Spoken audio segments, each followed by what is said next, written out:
So how I wish I will have more enough time to be able to walk you through my exhibit.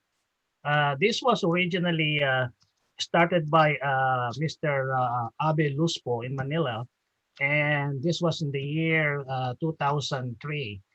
And he helped me put up an exhibit of a three-frame exhibit in Manila. And through the years, it was just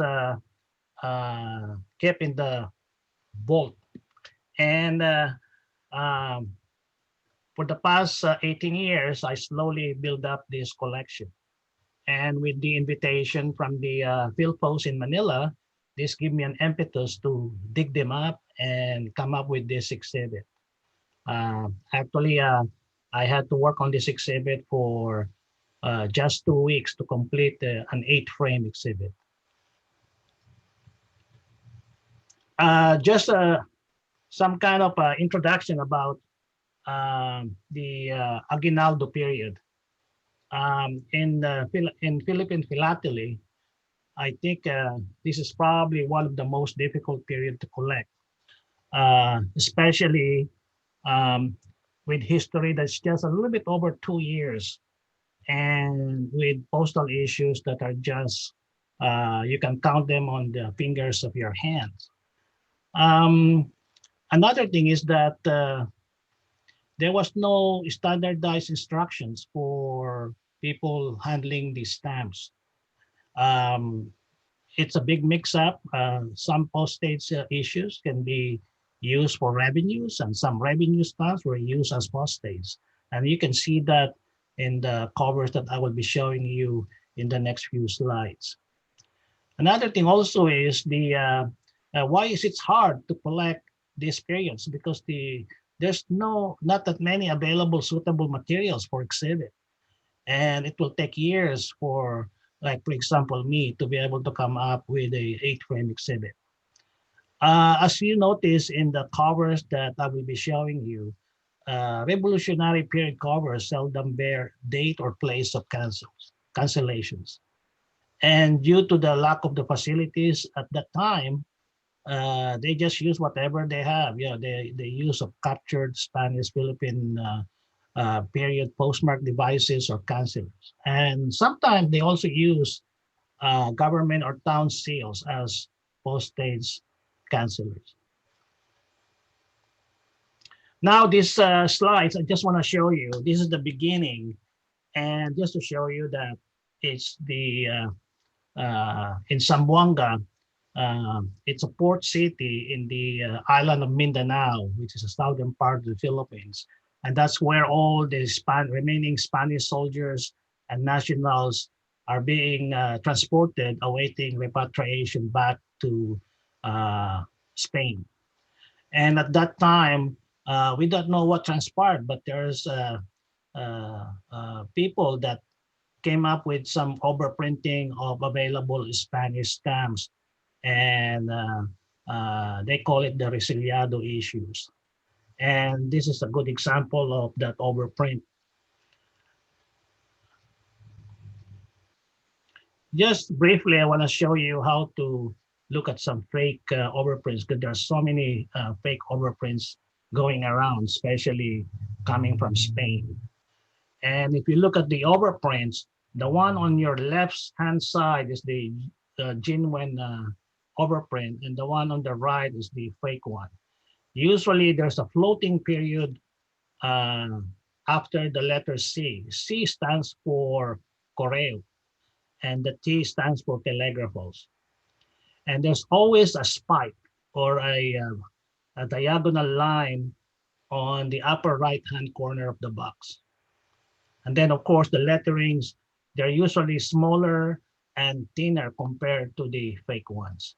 So these are the three things I always look at whenever I look at the Resiliado stamps. Many years ago, I was able to come buy an old uh, article, and this was from Germany. It was dated in 1902. I don't know, this is probably the earliest write-up about the Resilianos.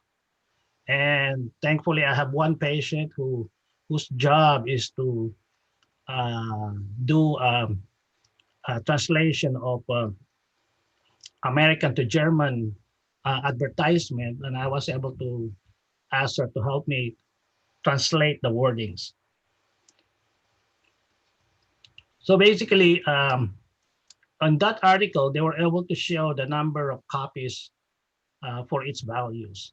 And that's where also Peter Harridan and other earlier books regarding Philippine philately got the numbers. Uh, so these are the all the sets. But the lower part here, there are only 4 overprint varieties. And on the 1 millesima, 5 centavos, and the 10 centavos, they're all inverted. And the 1 millesima is the double surcharge. So these are the only 4 varieties that have been documented.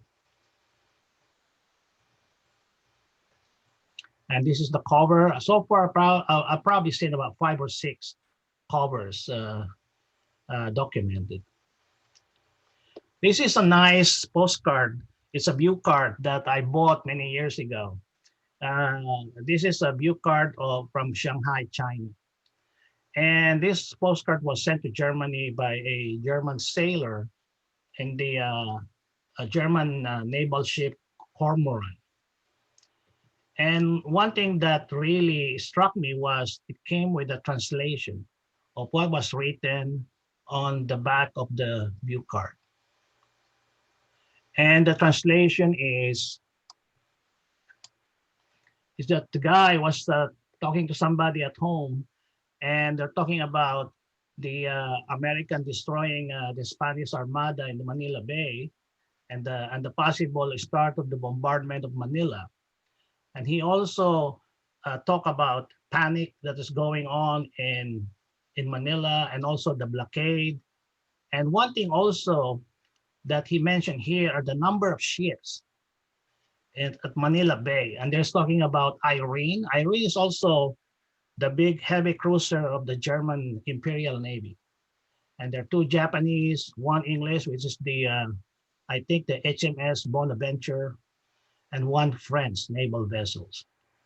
I think from my readings, several months after, there are more naval ships that showed up, more English ships and German ships.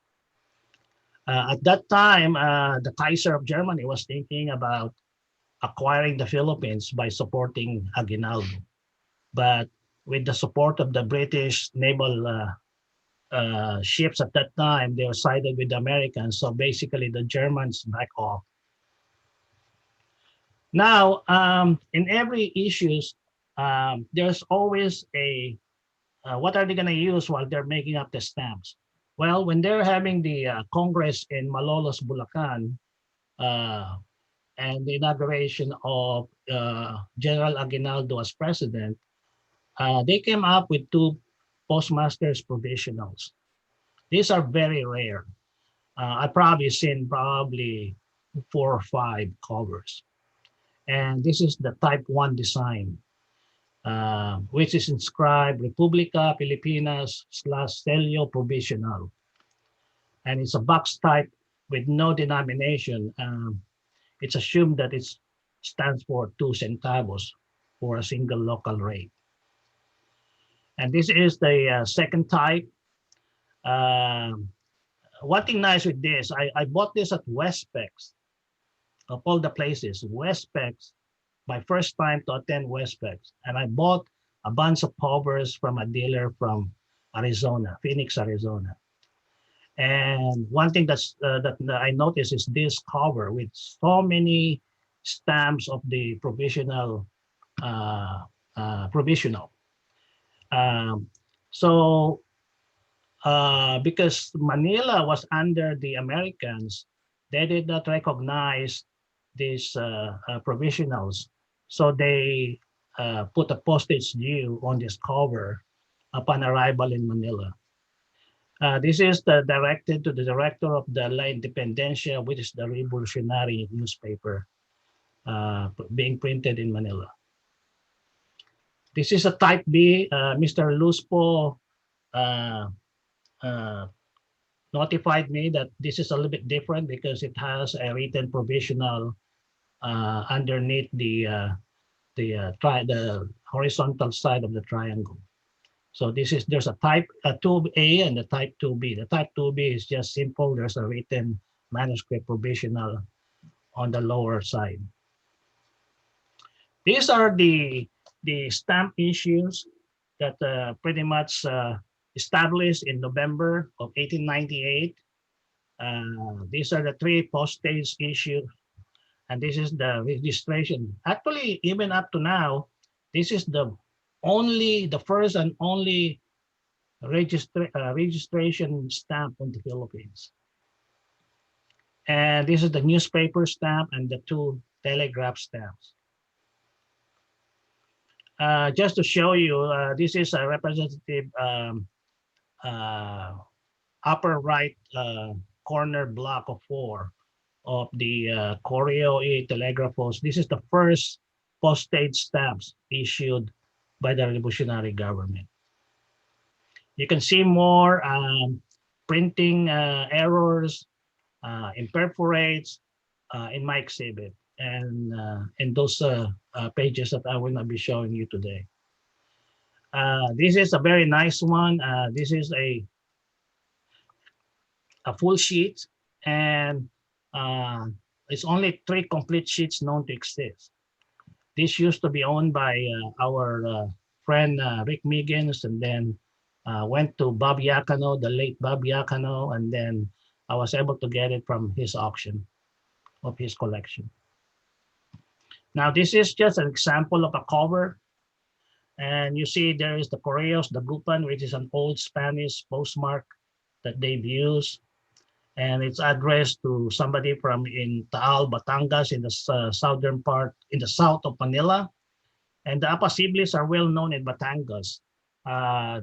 He's a lawyer there, and he became part of the Revolutionary Government Congress. And actually, he has a brother, Ganasiano, which is later on also a general during the revolution, and then became, when they surrendered, he joined the National Assembly and became a senator up into the 1920s.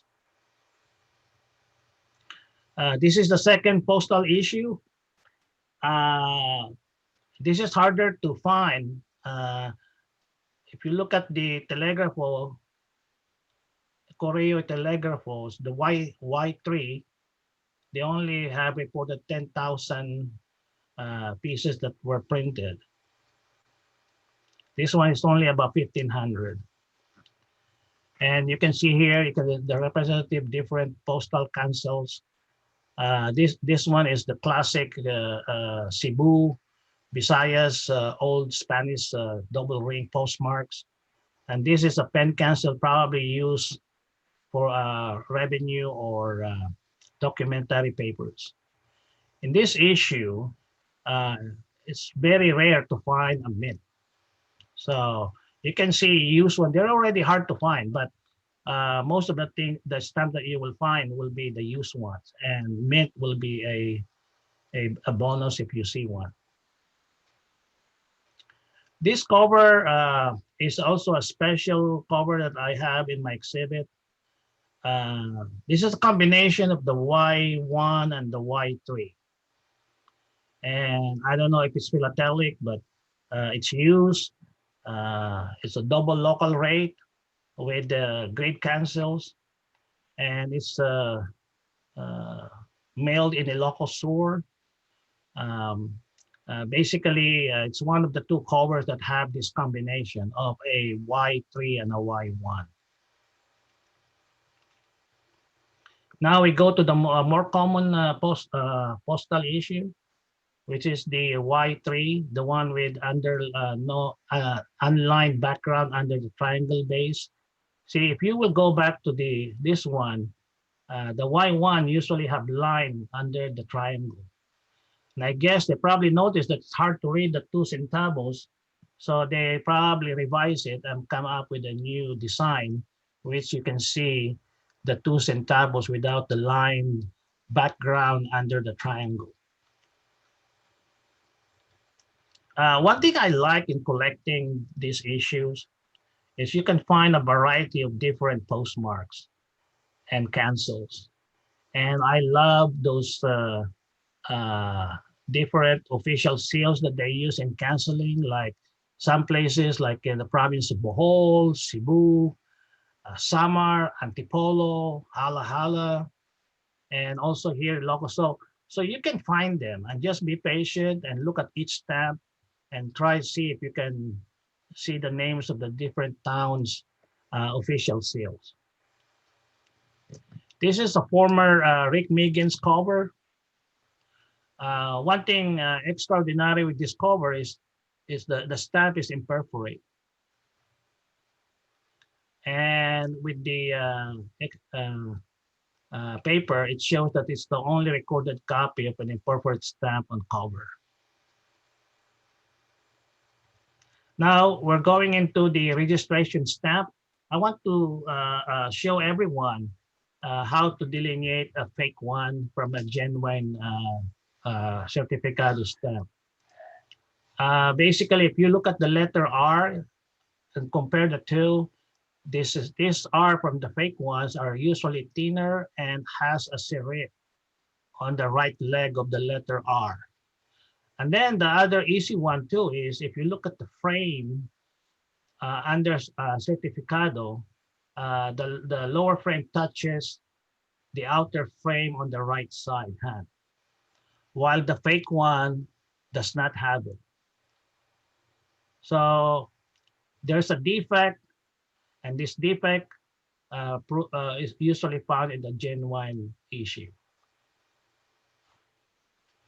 I see, occasionally I see this in some of the auctions, and some people are asking if it's really fake or not. From what I've read, they say that this was originated first in the 1920s. They said it came from Cuba, and they have this imperforate pane of 6. The coloring is usually more bluish green compared to the dull green color of the genuine issue. So just be aware of this. This is one of the 4 certificado covers that I have in the exhibit. And one thing special with this cover is that, of course, the very nice combination of the Y3 and the certificado. Usually in some of the certificado covers, they usually are mixed with the Y3. And it's also, and it's not common to see a Y3 mixed with the certificado stamps. One thing that I like with this cover is that the name of the addressee of the cover, it is to Don M. Arias Rodriguez. It's actually Senor Manuel Arias Rodriguez. And I came across this name when one of our good friends, Nigel Gooding, sent me one of the um, things that he've done on different companies or commercial entities in Manila during the Spanish period. And I said, I remember this name.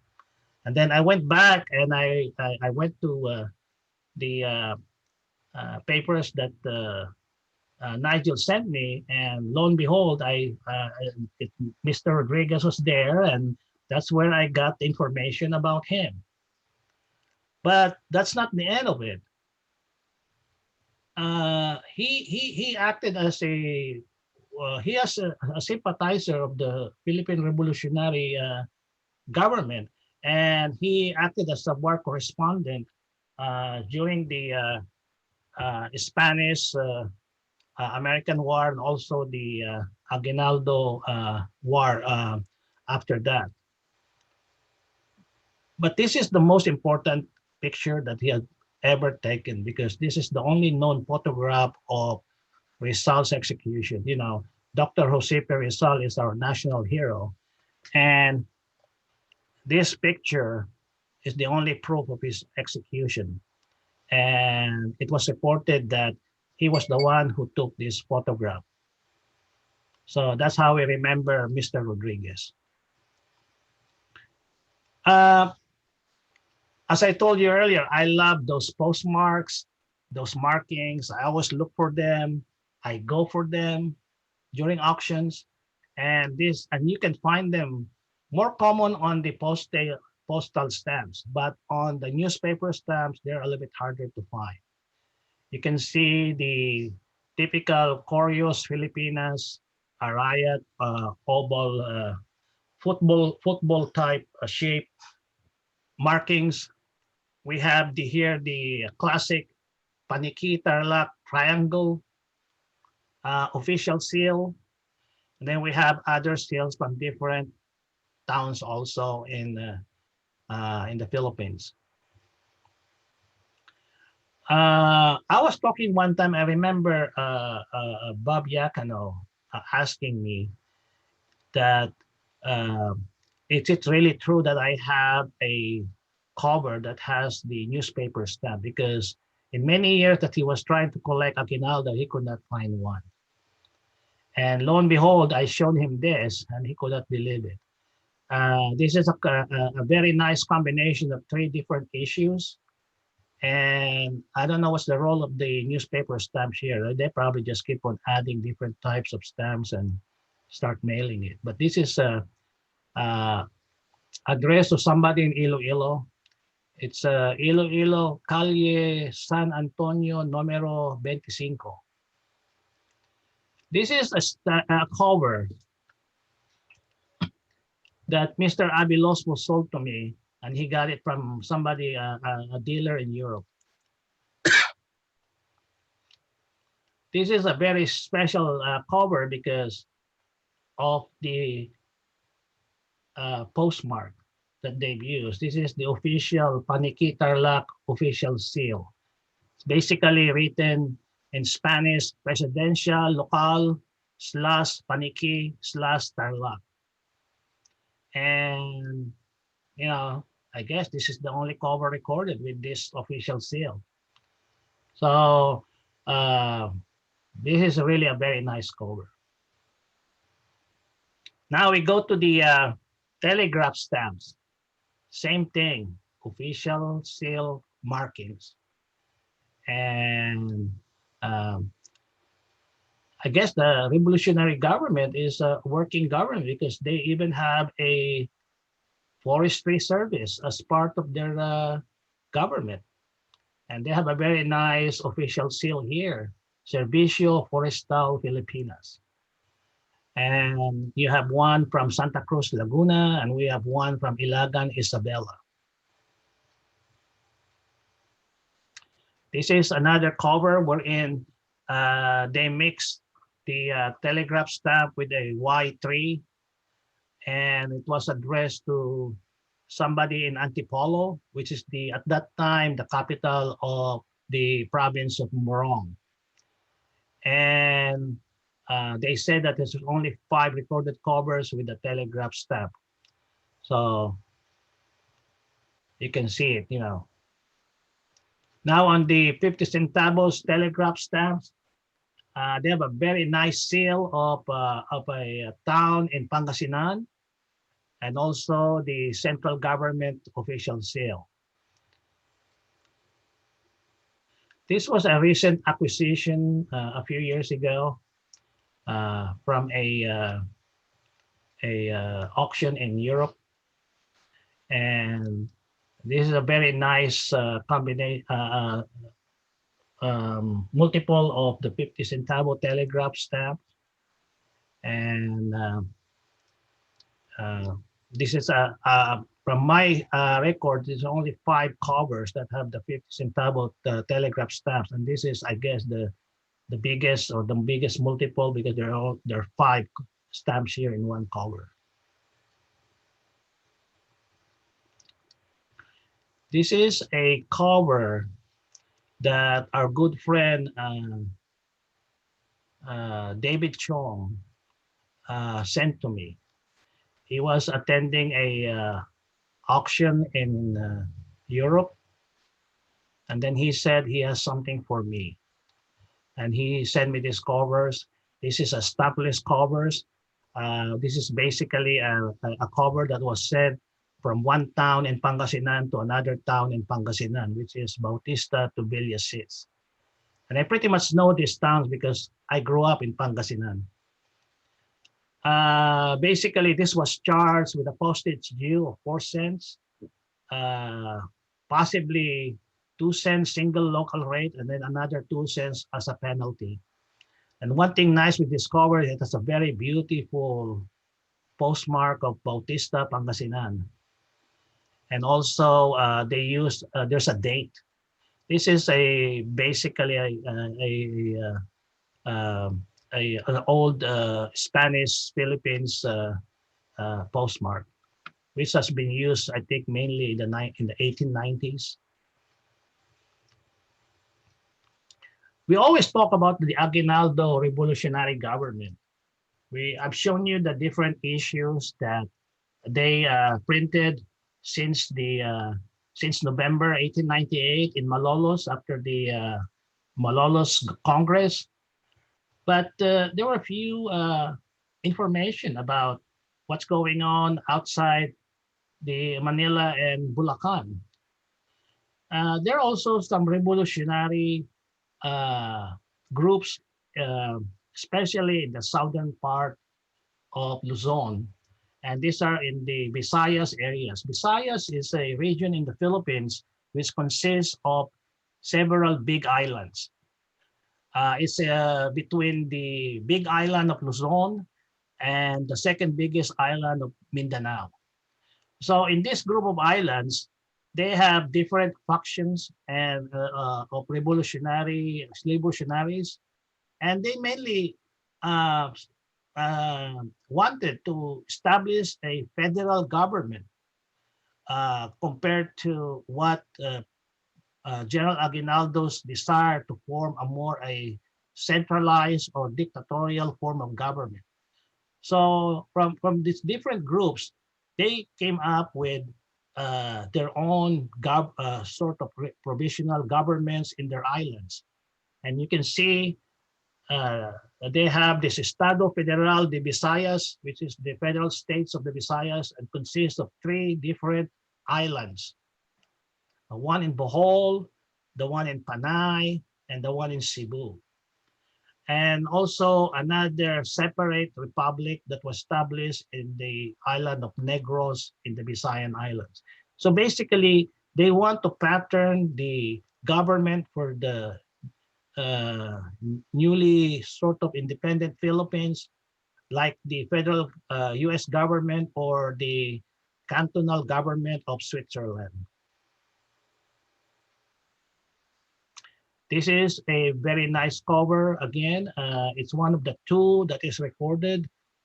This is a provisional Bohol stamp issue, which you can read it closely. It says Sello Postal Provisional / Bohol.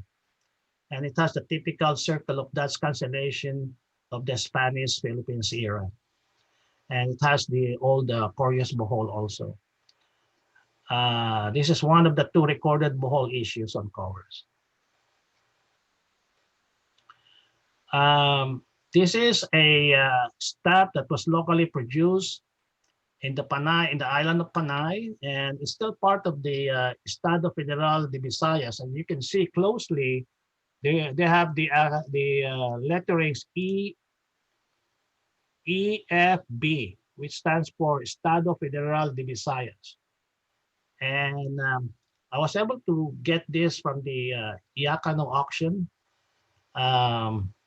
This is the largest recorded multiple. Now, this is the one in Cebu, the island of Cebu. And they were able to use some King Alfonso XIII last issues, and they just overstruck it with a hand stamp Republica Filipina de Corios. And there are like 4 recorded covers that has these markings. This is the issues coming from the island of Negros. They actually want to emphasize the word Canton, Isla de Negros, Filipinas, and then they have all the things that we use for postage, telegrams, and also as revenues. There are five denominations. They also have a official set, which consists of 8 other stamps for revenues. And each one of them has the name of the department of the government in that island. Actually, it's very rare to have this. And from some reports that I've read, that there's supposed to be only 3 complete sets of these stamps. The La Union provisional issues through the years, uh, probably I could probably put up a separate exhibit for just for La Union issues. This is not more of a revolutionary provisional government, but it's more of still the same officials in the town of San Fernando, La Union, which is in the northern part of Luzon, which is north of Manila. And they're basically still more loyal to the Spanish government. So why did they have these issues? Well, at that time, there was a blockade, and also most of Aguinaldo forces was able to encircle the province of Manila. So there's not enough issues that are or supplies that are coming from Manila. So the town of San Fernando, the city council, came up with the idea that, gee, we need some stamps, and we can, since there's no more supply, so we can just use whatever we have here. So they just come up with a, I guess, decision that they start surcharging or overprinting old stamps that are available. So basically, they've used up old Spanish Philippine stamps, even some Cuban issues, and then they have the different surcharge type. Um, from my count, there's almost 20 different overprint these types, and it comes in red, violet, and black. You can see here, this is a Cuban issue. So they basically cut off the top and the lower part of the stamps, and then they just applied their overprint. Running out of available stamps, so they gone through the surcharging blank papers. And there are 3 types of papers. They use a creamy paper, Manila paper, and darker brown paper. And there are only 3 surcharge types. It's basically these 3 types. And they also come in different colors. I like collecting the ones that has postmarks, because at least they're used. Sometimes they're also used without perforation, so you can see some imperforates, but they're rarely seen. I have several covers that have the La Union provisional issues, but this is the one I love the most. I got this cover from the Diamond, Attorney Diamond Estate auction. It has a different issues in these covers. It has the paper overprint, the overprint on blank papers. It has the telegraphos issue. It has the Cuban stamps and also the newspaper stamps. So 4 different issues. And it's basically going to France, Paris. And how is it going out? I don't know how it's going out, but it went through with a French packetboat mark, and it was able to reach Paris with a French Paris receiving postmark. Now we go to the revenue stamps that were issued during the Aguinaldo period. And one of them is the 10 centimos recibos revenue stamps. But they were used for postage, as I told you earlier. So this is a nice tricolor franking on piece. And you can see they also use some of the old Spanish Philippines matrix cancels. And this one has the official seal from the province of Samar. Um, this is also a recent acquisition a few years ago from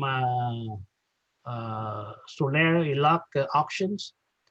And I've seen this many years ago with the French Lang collection.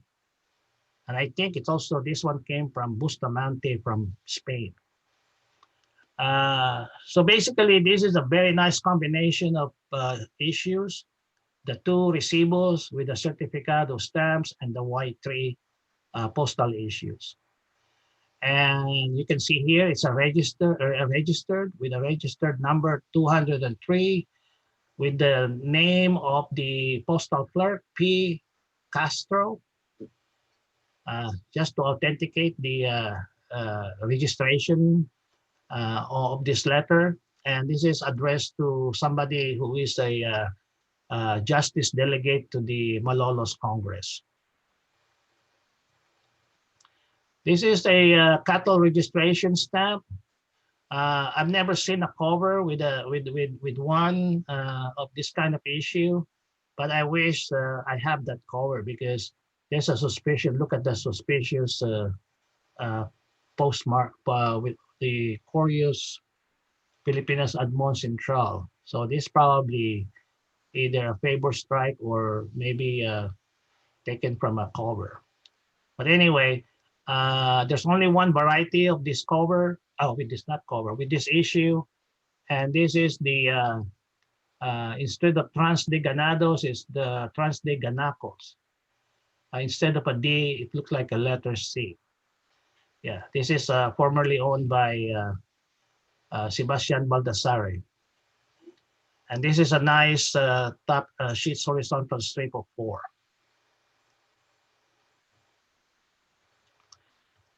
Now, this is a set of composite die proofs.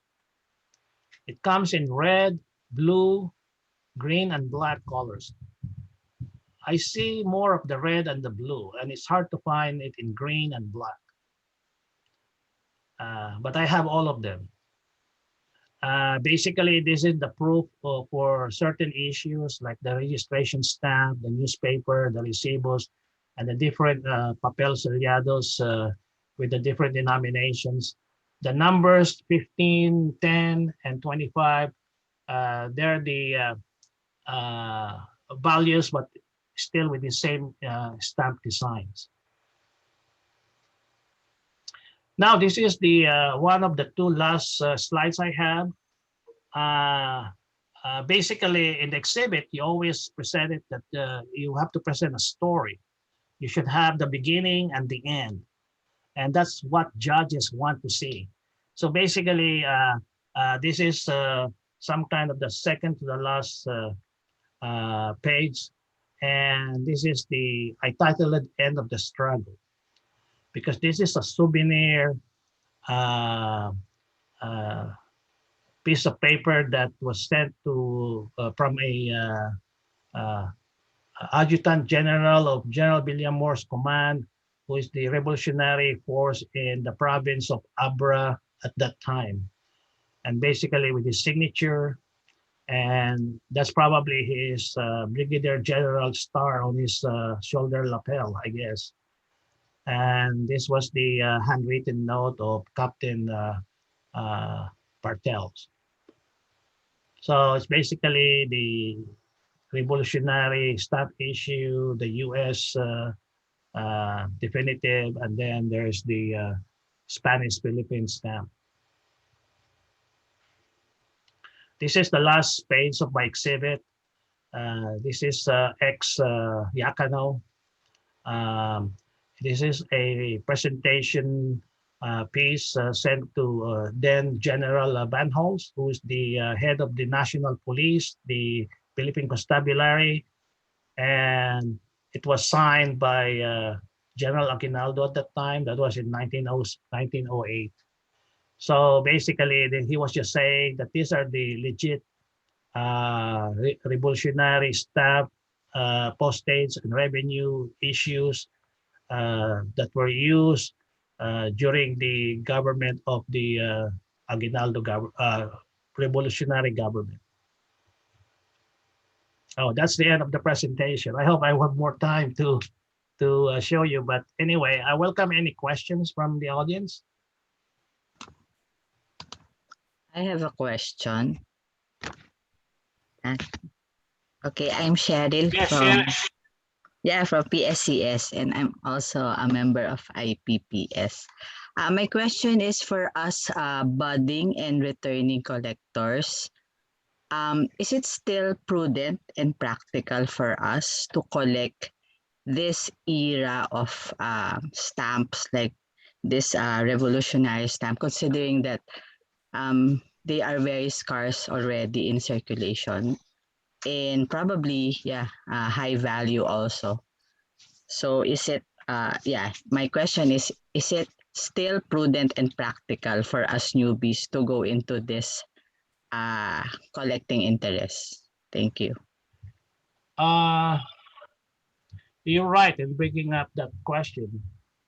As a beginner, I will not probably recommend you to pursue this kind of materials because basically it's not easy to find. They're hard, and maybe one thing that you can get from this presentation is just the information, the knowledge.